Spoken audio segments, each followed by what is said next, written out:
I'll have Kay cut this out of the beginning of the interview, or maybe I won't. Maybe right. the conversation should begin on Valentine's Day, Tim, and I'm going to put it out there. Yep. Tim Hicks is. Thanks for joining me, Tim. My pleasure. This conversation, here we are on Valentine's Day, and I think I've done both the greatest thing and the stupidest thing for my wife. You ready? Okay, yeah. Well, normally I'm the guy who shows up on Valentine's Day at the end of the day with the flowers and everything else after work. This I was prepared in a sense because the flowers were ready in the morning, the chocolate, the card. But what was dumb is I sent my daughter out to go get it all yesterday. Oh, Paul, no. No. So you can't do that. You can't do that. So let me ask you, Tim Hicks, am I a great husband or a terrible husband and a terrible father as well? No, well, listen, you get points for effort, but I also learned the hard way. I was on tour, as I often am, for my wife's birthday. Okay, and when we're on tour, my day is rammed. Like from the time I wake up to the time I put my head on the pillow, there's just something going on. And I sent my tour manager out. She was coming to the show. I sent my tour manager out because we also don't have vehicles. We have a tour bus, which doesn't necessarily fit in the Sobeys parking lot. So I sent my tour manager out to get a birthday cake, and I'm still taking fire for that.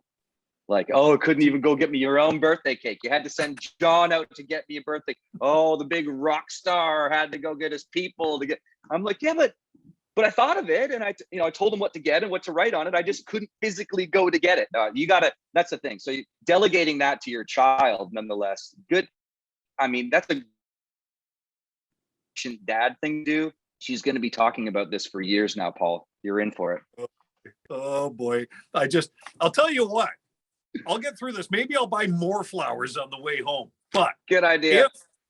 If I live long enough to see February 25th, yes, I'm going to wake up that day to new music from Tim Hicks. Tell us about it. Yeah. What's the name?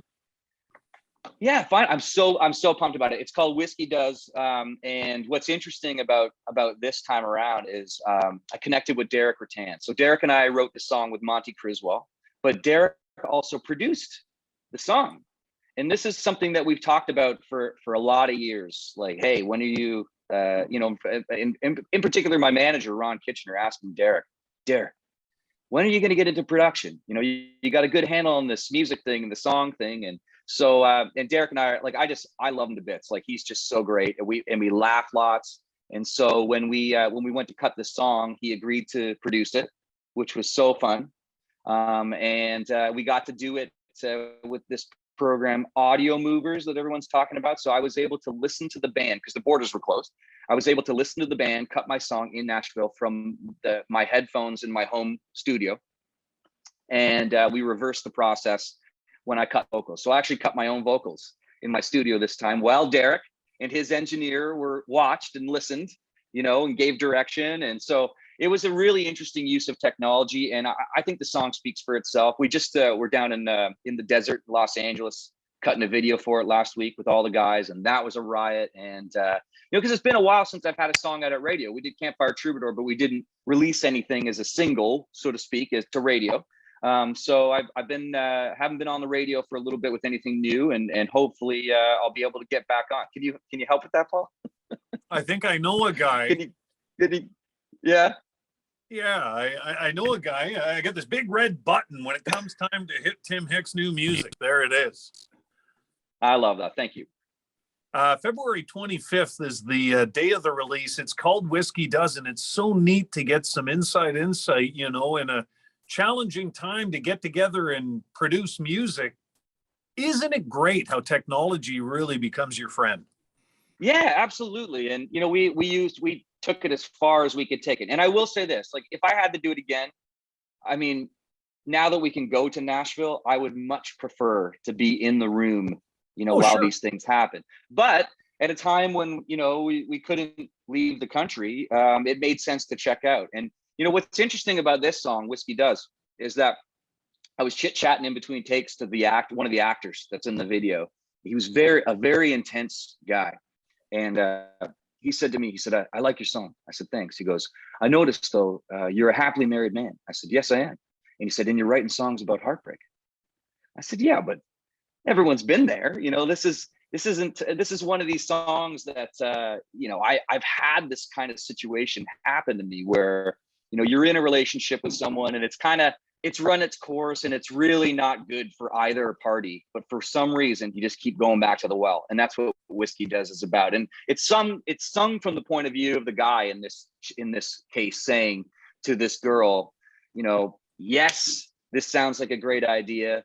And you do all these things to me, but whiskey does those things too. And I think I'll stick to the whiskey this time, that kind of thing. And it's kind of an attitude-y song that I can't wait to sing live. That if you're gonna end a relationship, that sounds like the absolute best way to do it. Like, how do two people after a conversation like that say, yes, this relationship does X, Y, and Z, but so does whiskey, and I'm going to stick to the whiskey? I think I'd walk away. Oh my God, that's the nicest person in the world who just broke up with me. That was the most considerate way to put that. Goodbye. I don't know if it's never really gone that way for me, but yeah, it's nice to think about. Yeah. Hey, listen, I got my ears on this song back at the end of November at CCMA's. Yeah. And I happened to be standing right beside you actually in a room when we got to hear it, which was really great. And you also received a really nice acknowledgement for the success of a particular song that, Stronger Beer. Right. In your career, it's this little song that frankly was never released to radio. Never was. Yet Tim Hicks fans latched onto that thing from moment one to present. And we got to celebrate it down in London back at the end of November. Congrats. Thank you. That was so exciting. And that was one of those moments. It still gives me chills thinking about it because again, that whole thing was an accident. It was just me and Jeff Copeland, that from Blackjack Billy, who produces lots of my stuff, being silly, trying to get a laugh out of my team. Some of them were from the States because I was new. And I've always had this kind of bizarre dichotomy to my creativity in the sense that I want to be taken seriously, but there is a little bit of tongue in cheekiness there. And to me, it's something that is missing. A little bit of comic relief in music because it's those kinds of songs that I loved and still love. And this poor example, but I was just thinking of this, Grandma Got Run Over by a Reindeer, right? Every time that comes on a Christmas, I laugh and I think, gives me a smile, right? And that's what we were trying to do with Stronger Beer, and for it to go on and become double platinum. It's that's my best selling song, and I wrote it before I had a record deal. So it's as an artist, you go, oh, but I've done other things, everybody. I've done it. But then at some point you have to accept that, these little bits of you that we've released along the way are going to stick with people. And I'm just so pleased that is something that people still like after this time. There was a time in my career where I found it pretty annoying, but I've embraced it, and I'm proud of it. And I can't, it lives, like we've talked about, it lives in the encore. You're never going to hear it in the set. It'll always be the blast song we play. And I'm never not going to do it. I won't pull the Van Morrison and, not play Brown Eyed Girl for 30 years. I'm not that guy. You will always hear Stronger Beer when I play, but you got to wait right to the end for us to do it, and that's kind of my, and so it's fun. I love it. Good. Congrats. Double platinum. Impressive. And speaking of playing live, you're heading overseas here in just a matter of weeks. Hey, heading over to the sea to see me. Yes. Yeah. I can't wait. It's going to be, first time in a long time that we've traveled that far to play. And what's interesting is I was in a pub in England when the world shut down, and we were slated to do the gig we're about to do. So, and Tebe was there. Actually, it was Tebe that texted me that said, hey man, gig's off. We're all going home. So hopefully we'll get to see him when we're over there. But yeah, we're slated to play the O2 Arena as part of this festival, the C2C festival, which is really neat because, it's a part of the world that is just being introduced introduced to the kind of country music that we do. And I'm lucky to be sort of on the initial thrust of that, from a Canadian artist sort of point of view. And I love England. I feel very, very at home there. The land of the Beatles and the Rolling Stones, and this is the groups that spoke to me from an early age. So to stand in those places and to be able to bring a guitar now and play my own music to the fine people of the UK is really exciting to me. And a band is going to come. In fact, we're all bringing our wives. It's Mom's Gone Wild in the UK, the UK edition, and it's gonna be a lot of fun. Good stuff. It's so nice to have that come full circle, and it's not to suggest we're going to be out of the forest, but the fact that that's where you were about to play when everything went sideways, and here you are making good on that 2 years later, probably almost to the day. Almost to the day. Yeah. So I came home on March 13th and I land in England on March 8th. So almost 3 years, right? 2 years. I can't do math. I play in a band. I'm sorry. I have a degree in psychology. I don't know what happened. I don't know. I forgot about that degree in psychology, and now I got to stop and think about all the things I've told you over the years that you've probably been evaluating me on. No, everyone always thinks that. Hey, listen, this is what happened to me when it comes to that. After 4 years, I said I wanted answers about the human mind, And at the end of 4 years, I said, "Are you going to give me the answers now? I've given you all my money." And they said, "Oh yes, well no, but we encourage you to go find your own answers." And I said, "All right, enough of that. I got to go to my gig." Here I am. What a way to wrap this up. Hey, congrats. This is a huge number. 100 million streams you just recently surpassed. And, I'm always hearing that. Yeah. When you throw out a number like that, it just gets to a point where it's hard to wrap your head around. That is a massive number, but a nice bench.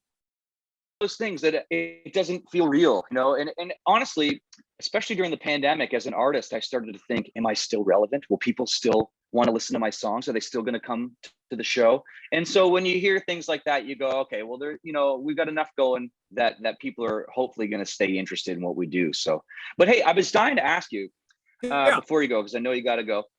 Well, how do I owe you money? Because it says so let me back this up. So we have on our phones, right? We have this magical app on our phone that says it's called Master Tour.